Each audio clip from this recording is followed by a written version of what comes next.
And a cycle of that contributes to violence, it contributes to crime, and it doesn't help anybody get anywhere. So as far as what you're talking about with bail reform, the reality, despite the fear mongering and everything that's happened, is it hasn't changed our crime rates. People who are being released from Rikers, or they're not being detained because their cases are not. Cenk, you don't have to agree. You don't have to agree with me, but the reality is, I have experience with it. So yeah. Wait, hold on. I'm sorry, but Olay's responding to me shaking my head off camera, which she can see, and I'm happy to do it on camera, right? So look, the first of all, number of people rearrested awaiting trial is all the way up to 33% of the detainees in New York. And so the idea that it's not happening is just not true. And you have your perspective on it, which is really valuable, and that's why we're having this discussion. Olay is telling you, in her experience, that is the recidivists, et cetera, are a tiny minority. The overwhelming majority are poor folks. Cenk, do you believe in a presumption of innocence? Yeah, of course I do. Do you? Yeah, I do. Olay, hold on, let me finish. But Olay, you're invalidating the experiences of all tons of middle class and working class and poor people in this country who are saying, there's a guy on the corner selling fentanyl. I'm calling the cops. They're not coming. There's a guy on the corner with a gun. He's pointing it at me as I'm walking into my apartment. I call the cops. They're not coming. And they're not. Yeah, the problem is we don't have enough cops, guys. We need more cops. They need more funding. They need more guns and military equipment. Hell, they should be in fucking tanks instead of police cars. I can't believe this. What year does he think this is? The guy on the corner selling fentanyl? Like, and Cenk has no idea how buying drugs in this country where you're like, hey, I'm waiting for my man. And no, that's not how it fucking works anymore, Cenk. It's not 1975. You don't cop from a guy on the street. You go into his fucking apartment so you guys don't go to jail. Not coming because they say, and by the way, I think the cops are terrible. I think they should be forced to do their jobs, and if they don't, they should be fired immediately, okay? But they say, hey, listen, the prosecutors aren't prosecuting. And the prosecutors are saying we don't have enough room for plea negotiations. You're saying to me that we need to have a cash bail system so that prosecutors can better. Also, am I the only one that noticed what happened there? There's like room for plea negotiations. You're saying to me that we need to have a weird edit that happens there. I'm gonna have to like DM Olay and be like, did they cut out something that happened that was like really embarrassing for them? Because watch, like this straight up a weird edit. This whole thing is like in real time. It's just like a recording. But then just randomly in the middle here, there's an edit. So maybe it was because of like an ad break or something. I wasn't watching this live when it happened. But yeah, weird edit. I don't know how to explain that. Watch again, guys. Prosecutors are saying we don't have enough room for plea negotiations. You're saying to me that we need to have a cash. You see what I'm saying? Yeah, I was watching it live, and there's a chance that they put up a little thing on the screen during a time that said like TYT's the conversation, but that would be my only guess. Otherwise, Cenk said something like it seems like they just cut off Cenk's rant and they were like, let's serve it back to Olay. So what did he say in that time? I don't know, but it definitely didn't make him look good, as you mentioned, Gavin, because they wouldn't have fucking cut it out. Yeah, it's really interesting. Again, I don't want to make any assumptions because I genuinely don't know. People are saying there were no ad breaks. So again, they edited out Jake's bloviating, perhaps. But yeah, definitely a weird edit there. Seemingly out of nowhere. You don't usually see that when they're re-uploading a conversation that happened live. So again, if anyone knows what that is, then feel free to let us know. Are saying we don't have enough room for plea negotiations. You're saying to me that we need to have a cash bail system so that prosecutors can better coerce people. No, hold on. Let me respond to this. It sounds like you live in Gotham City, Cenk, but I live in New York City, where you can call the police and you will be very much so arrested. I don't know what you're talking about. That might be the best line in the debate, by the way. I don't know if you think this is Gotham City, but I live in New York City. But what? There's people selling fucking drugs on the street. We need to call the cops and get them in jail now. They won't come, Gavin. They won't come because the cops can't come. They just let the lawless criminals go. Cenk, I remember a year ago when you were covering all of these stories about police violence, right? How did this happen? How did it just go so like a switch? Run fucking full speed into right-wing framing on everything. It's insane. Yeah, absolutely. And I don't know if you're talking to us, Ryan, but we do not live in the suburbs. We live in Kansas City, Missouri. So again, maybe you're talking to someone else, but either way. We have massive amounts of cases. We have people. We don't have enough room for plea negotiations. You're saying to me that we need to have a cash bail system so that prosecutors can better coerce people. No, hold on. Let me respond to this. It sounds like you live in Gotham City, Cenk, but I live in New York City, where you can call the police and you will be very much so arrested. I don't know what you're talking about. We have massive amounts of cases. We have people being arrested 24/7. Bail reform does not affect people being able to make arrests. Like I said, felonies, violent crime, cash bail is still being set on these things. The only things cash bail is not being set on are a small amount of misdemeanors and low-level traffic infractions. We just not only do we have we have over 35,000 police in NYPD, but we recently hired more. We increased their $10.4 billion budget to $200 million more dollars. So I don't know why we're talking about the police like they are handicapped and like arrests aren't happening. Additionally, you're saying I'm invalidating the concerns of poor people and Black people. And so I don't know what you're talking about, but I am a Black person that lives in Brooklyn in Flatbush. And I don't know many Black people that are fully in favor of the massive police state we have or the criminal system that affects us. And importantly, as much as we talk about this, we have this alarmist discussion of crime, and the people that are experiencing the most crime, the people that live in these communities, these high crime areas, these highly profile, they're the same people that are the victims of crime, the same Black people that are victims of crime, brown people that are victims of crime, the same people you're criminalizing and vilifying and saying, okay, we shouldn't have these systems in place so that prosecutors can barely better coerce them into plea deals or get them to do these things. I think you're relying on a lot of what is just ultimately propaganda. That is a thing. They put out these articles. All right, Cenk, but okay, hold on. Let me jump in, please. Let me jump in because I'm dying to. I actually, look, I don't have a problem with bail reform. I actually think using bail as a way to determine whether someone gets to go home prior to the trial is ridiculous, right? And it's a way of kind of determining whether or not someone is a risk, right? And so the judge is trying to determine, well, this person seems risky, so what's a high amount for bail so I can prevent this person from being able to post bail and get out early. I think that whole system is messed up. So I have no problem with doing away with cash bail, but I do think it's important for the judge to have some discretion in regard to individuals who are accused of committing violent crimes, right? And the judge does have that discretion. No, you're right about that. Yeah. Okay, you're right about that. But I think that there is a misunderstanding, and I've been reading and researching about this because I've been trying to figure out why is it that in some parts of the country where they've done bail reform, specifically for misdemeanors, you have examples of judges giving alleged violent offenders no cash bail. Like, why is that happening? And it's because it seems like they have a fundamental misunderstanding of what the bail reform is supposed to entail. And I watched a great talk that you did in regard to Illinois and their safety measure, which they're applying this no cash bail method to nonviolent misdemeanor crimes. And you made sure to emphasize this is about misdemeanors. This is not about violent crime or violent offenders. And so it seems like you are honestly on the same page, right? I mean, I would like to see something else in place other than bail that determines whether or not an individual should be released. And one other thing that I don't think gets talked about enough is, why is it taking so long for the trial to happen? I mean, people are behind bars for years before they even get to see the first day of their trial. It's insane. And I'll tell you why, because the system is deliberately punitive, right? What happens is the majority of people in our criminal system just would not, if we actually were able to prosecute every single case, everybody was able to go to a trial, everybody's able to have their hearings, evidence was be able to present it and everything.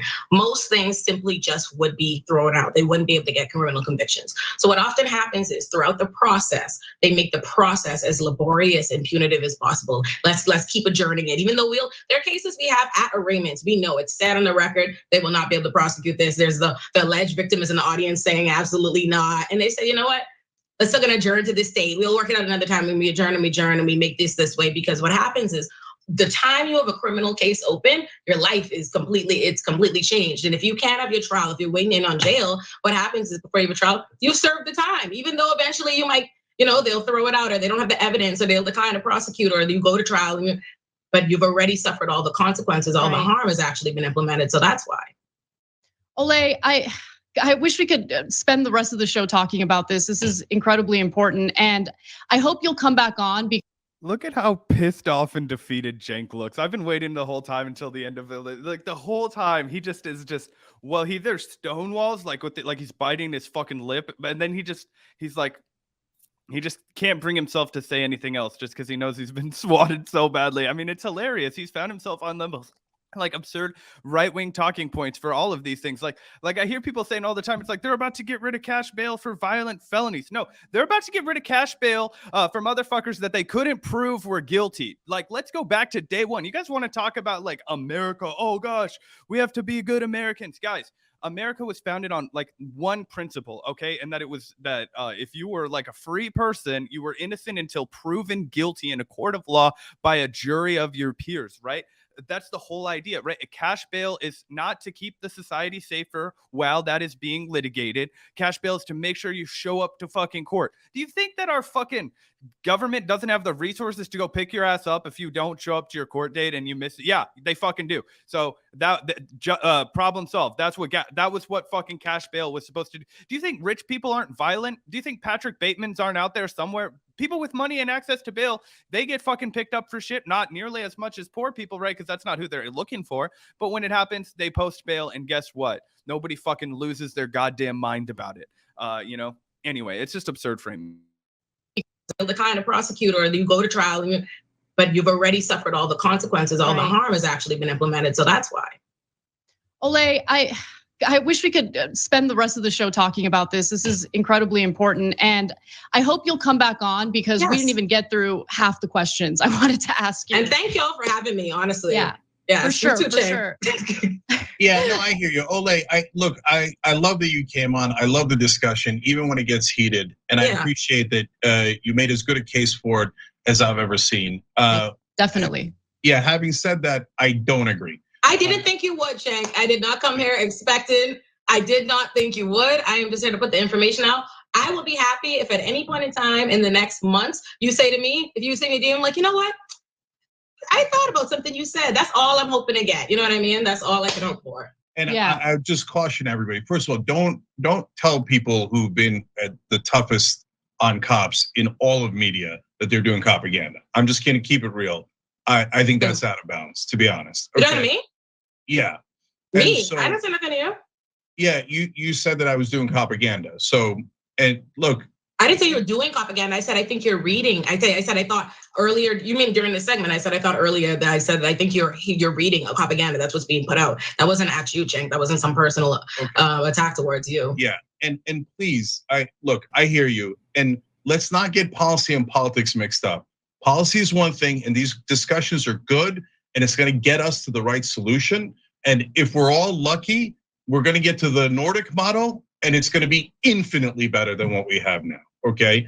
But at the same time, do not get this involved in politics today. It will destroy our chances of winning. The country is not ready for it. If anyone don't advocate for the right things. The country's not ready for it. 100%. We were talking about this the other day. It's literally like the same people who are like Pete Buttigieg out here. Medicare for all who want it. It's like, well, no, that won't work. What will work is this. Let's do that. Yeah, if I have one criticism of Olay's performance in this debate, it's that she should have shut his ass down right then and there. I'm just kidding. I think she did a really good job remaining super calm, far more collected than I would have remained. But that was so condescending, and he absolutely engaged in propaganda, not just in this video, but over the last couple of months, over and over again. There's been propaganda on TYT. He's been tweeting propaganda. Going on the war path against people advocating to defund the police, which again is the correct position. And earlier in the video, he's like, what about the working class people that, they want to call the cops to deal with the fentanyl dealer and the cops won't show up? What about the normal people that just want to call the cops to, catch the murder and the cops won't show up? Literally implying that we need more cops and more funding for cops. How is that not fucking propaganda? Like, what do you mean? Don't accuse me of doing propaganda. You literally were doing propaganda. Oh yeah, here, you throw this up really quickly too. This is exactly what the fuck they've been doing. TYT crime. We showed it the other day. Man previously arrested 41 times. What the fuck is that if that's not propaganda and fucking simping for fear mongering, talking? It's the 1990s super predator rhetoric all over again. It's super bullshit. Yeah, absolutely. Yeah, sorry, we're almost done here. Do not get this involved in politics today. It will destroy our chances of winning. The country is not ready for it. If Shane, anyone I don't have time to reply to this, right? Like, you don't think anyone should run on this? That's just automatic loss, right? I'm not sure to be at the time to have the discussion that I like the discussion on this, because I think this is really going to come to where our place is in a movement. My primary focus is not really right now Democrats versus Republicans, is what can be done to keep Black people in the best position in marginalized communities. That they're not being railroaded by a criminal system, that they're not being profiled on the streets, that they're not being murdered on the streets. And I'm very interested in recognizing that a system that I get is being built and maintained on the backs of Black people and perpetuating that injustice. It has to go in the same way that and I get that might not be popular initially. I don't think any status quo like systemic racism in America survives by not being, fundamentally ingrained and being supported in some ways in these systems, and people finding that outlandish. But my role there is not to do what I think is best, or what the Democrats or the Republicans most want to hear, or this voters discussion. My move, where I'm at in this movement, is what's best for getting us forward. And I recognize that it might sound crazy to you now, but in 20 years and 10 years and 5 years, it's not gonna sound that crazy to people coming up and being educated to push back against the status quo. But thank y'all for having me. Thank you so much, Olay. I really appreciate it. Yes. Thank you. All right, Thanks. so I just got to respond to what Cenk said again about like, oh, you can't run on these ideas. If you're running for office, or if you're like a candidate for or a politician or whatever, like you can't embrace these crazy ideas. Like, who would have thought that a self-identified freaking democratic socialist in 2015 could start a literal nationwide movement and basically did win the fucking he would have won the Democratic primary if it weren't for the DNC putting their thumbs on the scales. Who would have ever said that was a good idea? Oh yeah, let's take the most radical left senator in DC, a self-identified democratic socialist, who no one ever would have said that man would have succeeded in any way, shape, or form. And yeah, again, I understand that Bernie didn't actually win, but he came damn close, way fucking closer than anyone ever would have expected. So to say, oh, you can't run on the correct positions, you can't embrace these ideas, even though they're right, because you're going to lose, I think that's ridiculous. Now, what I will say is that I've been honest on the past in the show about if I was a candidate, if I was running for office, like in a place like Kansas City, which is pretty kind of like a purple district, I would say, I would run on slogans like reallocate the resources rather than defund the police, or I don't know if I would necessarily literally run on the slogan abolish prisons. I would just get to the heart of the substance with different words. But again, there's a big difference between politicians and activists, right? And just because you have to maybe phrase it a little bit differently in order to appeal to the constituents in your district as a candidate or as a politician doesn't mean you shouldn't embrace the substance of the idea itself. Doesn't it mean you can't agree with the ideas and the goals of the prison abolition movement? So I think the way he phrased that was really dumb, just by saying, oh, no one running should ever embrace it. It's like, yeah, they can embrace it. Sure, maybe they should retool their language a little bit. Maybe they shouldn't lean into the most radical sounding slogans. I can agree with you there. But to say they shouldn't support what are clearly the right policies and the correct goals, that's just ridiculous. The country isn't ready. The country wasn't ready for freaking, the end of segregation. What are you going to go back in time and tone police fucking Malcolm X or whatever? Like, shut the fuck up, dude. This is the right position. These activists are fighting back against a system of white supremacy baked into the cake of our carceral system, of our justice system. Stop telling people not to support the correct position.